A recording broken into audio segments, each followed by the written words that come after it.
Good morning, good afternoon, wherever you are. We are really excited today and, jumping on season 8, episode 192. My name is Rudy Shushani and I'll be your host for this episode. We go live every week, so make sure to tune in for the exciting topic. And today is not more exciting than before. Today we have a social entrepreneur, uh, Mrs. Nezha Alaoui, the CEO of Women Choice. She's a social innovator, global advocate for women economic empowerment, an author, and an amazing lady. I'd like to really welcome to this insightful interview with Nezha Alaoui, a trailblazer in the realm of women empowerment. Nezha unwavering dedication to advancing the rights and opportunities for women has generated her widespread recognition and admiration. As a visionary entrepreneur, advocate, and change maker, Nezha has embarked on a journey to dismantle gender barriers, challenging society and social norms, and create more inclusive world for all. So in today's interview, we will delve into Nezha's inspiration, her remarkable achievement, because let me tell you something, it is an achievement, and her perspective on ongoing struggle for gender equality. Join us in welcoming and exploring this transformative power of women empowerment through the eyes of a true champion and change. Let me welcome you, Nezha, on this platform. Thank you, Rudy, for hosting me today, and hello to everyone. Thank you, Nezha, for being part of this, for being part of the X Talks and joining us. Um, Tell us about your journey, a little bit about yourself, how you became passionate about the women empowerment and entrepreneurship, leading to the certain creation of the Women Choice and the Social Innovation Incubator. Thank you, Rudy. Well, social impact was always something that was part of my DNA as a growing up little girl, and my dream was to create social impact. So I was lucky enough to start my career at the United Nations with a department that is multi-gender, the World Food Program. But as soon as I started going on missions all over Africa, I saw that women were the first one to be touched by poverty, but also women are always give back to their community. So from that point, it was clear that helping women with their economic development was going to become my life mission. And that was in 2011. So since then, it's been a clear pursuit of going on developing initiatives, working with governments, corporations, and brands who want to support this mission until the creation of Women's Choice in New York in 2018. And now I'm in Dubai to support MENA region. Very, very interesting. And then, you mentioned you work with a lot of entities. Could you share some success stories or impactful projects that Women Choice and the Social Innovative Incubator has been involved in? Thank you. Well, yes. I mean, for the past 13 years, in pursuing this professional and social impact journey, yes, I was lucky to work with the international companies such as MasterCard, Logitech, Veolia, Orange. I mean, I'm talking about other French ones, and then in the US, but also here. So, as much as my journey in developing women's economic empowerment is beyond a decade, but the social innovation incubator focused in advancing women in MENA region is pretty young. It's only been 6 months, and we're lucky to have partners such as MasterCard, Dubai World Trade Centers, and other prominent companies here in the region. And for our 1 year anniversary, which will be on March 8th, the day of the Women's International Day, we're also planning on having an AI-based platform part of our women's employment acceleration. Interesting. Uh, you have a significant media following. How has this platform helped you amplify your advocacy and engage with broader audience? And knowing today the role of social media and how things have changed on that aspect. Yes. Well, definitely today, social media is recognized as a leader in thought leadership, a leader in communication and advocacy. But definitely when I started, again, 15 years ago, it wasn't a clear bet. But for me, my passion for social media was always to use it as a tool of communication to a broader audience, and I've been very consistent at doing it. Also very coherent in my messaging. So women's empowerment was my messaging since 15 years, and creating regular content featuring my personal life as a young mother, entrepreneur, social innovator, and also featuring my professional life with all the milestones, the preparation, the hard work, the participation in international initiatives, and that has grown me a community today of 2.7 million. And today, with the Social Innovation Incubator, with Women Choice, I am partnering also with these big corporations, also with governments, wanting to partner with us and with me because of the social media component as well. So, yeah, I'm very proud that I took on that journey and that now it pays off with that recognition. So it definitely pays off because that's the way it goes today. So, as a Yes, founder and a CEO of Women Choice, you aim to support the creation of 1 million jobs for women. You know, this is not an easy number, the big goal. to vote to pledge for. So it's across the Middle East and North Africa, and this is why you are in the region now. And this is by 2028. How do you plan to achieve this ambitious goal? And what are your strategies on implementing to ensure its success? Sure. Well, it's definitely an ambitious goal, but I'm a very positive, committed, driven person, so I can take on that type of challenges. But I will tell you the how to do it and how to succeed it. It's all about partnerships because it's not that I am going to create this 1 million jobs. The 1 million jobs are out there.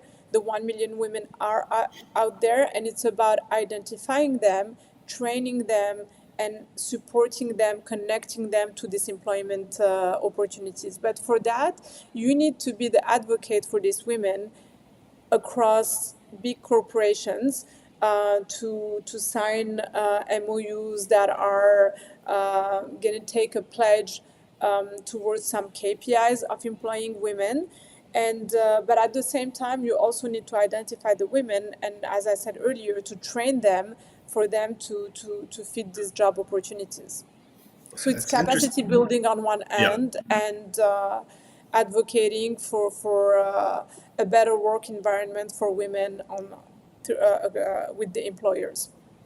Yeah, it's interesting how you approach it. It's on two ways. It's not directly hitting the job sector, but hitting the people that enable jobs for the talents that are already available there. Uh, Yes. Interesting strategy. And then all the best and luck, and of course support. Whatever we can do, we are Thank you, also Rudy. will try to talk about our small venture, hopefully.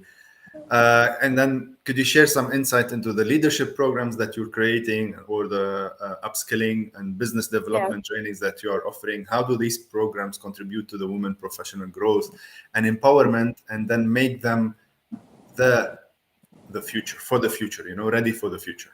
Yes. So yes, at SII, the Social Innovation Incubator, we have three pillars.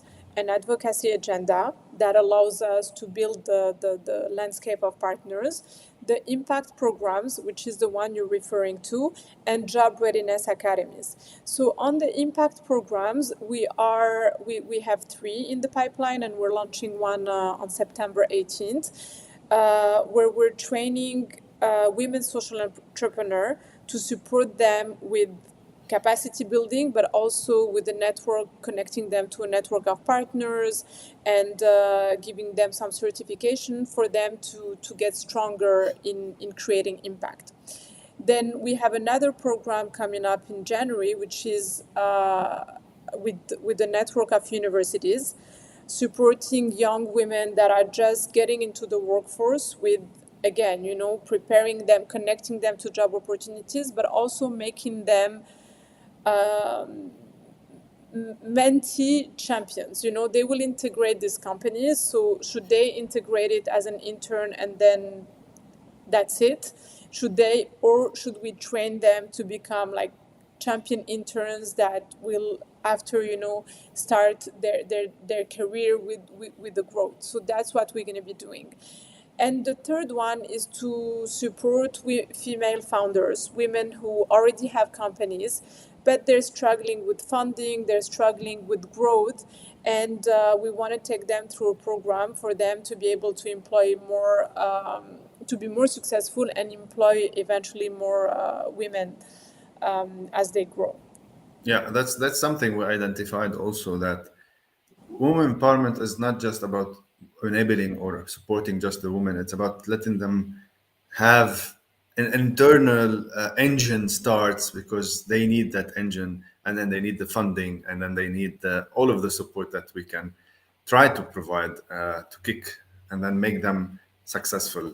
And this is where gender equality and diversity are essentials for innovation and growth. And how can companies and organizations effectively foster an inclusive environment? This is where we need those organizations, and today especially in the technology sector, because my belief is the next, or we're already living it, but in the next few years, if the technology part is not integrated within the training curriculums and the leaders and the future women leaders, we're going to be having more problems, because everything is moving towards technology. What's your take on this? Exactly, Rudy. I mean, you're speaking my words. I totally agree with you. I think that it's an emergency for us to solve all these issues of gender equality. Since the early 2000s, there has been an awareness growth in terms of gender equality, but now in 2023, at the start of AI taking over all industries, we need to make sure that this gender equality issue is solved, that we are putting women at the forefront of AI programming, coding, and also within these companies and the industries. Otherwise, all the efforts that have happened until now will just, again, like disappear, to have another 20 years of inequalities. So, but the positive news that I would like to share with your audience is, I really see, for having been working in this field where there was kind of like, yes, we know that we have to do things, but there are no budgets. This was the talk 10 years ago. Today, I'm really seeing governments and corporations aligning to the emergency of solving gender equality and sustainability. And all this is aligned with the Agenda 2030 of the United Nations. So our initiatives is also aligned to that. As you said, we talked about 2028, but really our goal is to achieve the 100% of our KPI by 2030. Beautiful. And then, UN SDGs is something where the world is really pushing towards, because we are living more in a, how do you call it, division, if we don't really reach that goal. And this is where you work with diverse stakeholders, investors, CEOs, head of diversion inclusions. What advice do you give those companies and individuals looking for creating meaningful partnerships? You mentioned, I think today we mentioned partnerships more than 10 times Yes. in the field of the women empowerment. So how can we push more such companies to create partnerships for this? Yes. So yes, to push them is, I think, something that is becoming clear in their strategy. But now it's about how to succeed it. Okay, because I've seen also a lot of failure happen in initiatives led by big companies. What are the pinpoints, the problems that they can find? They have a lack of measurement tools. So after having spent a lot of money in an initiative, yes, they inspired women to get stronger, but they cannot really measure the social impact that they did.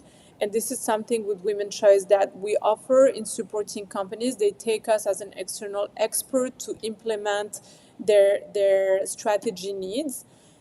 So measuring tools, also to put clear KPIs, just as like in business. And for that, I'm seeing also a positive shift that is happening. The new role of chief sustainability officer is really taking on a more expert, KPI driven, financial driven role, like a CFO, like a CEO or COO. So yes, so this chief sustainability officer can be a great solution to creating more social impact. And the third one is just to stay consistent and to go beyond just the signature of big MOUs, handshaking, and then nothing happens after. So for that, they need to take themselves accountable to make sure that they're talking the talk, but also walking the walk. I like what you mentioned, talking the talk and then walking the walk, because we see this and we know exactly what you're talking about. Yes. And in your experience, what role do mentorship and role model play in encouraging more women to pursue careers in technology and entrepreneurship, and then following your lead and then talking the talk and walking the walk? Yes, well, mentorship is important because every time you speak to a successful person in the world, they will identify a moment where they've been triggered by some mentorship speech. Whether they were at a conference, they heard something, they met someone. Sometimes, like it's really a 5 minute interaction that can trigger a lot in them, and sometimes it's a mentor that has been in their life for a long time, always supporting them.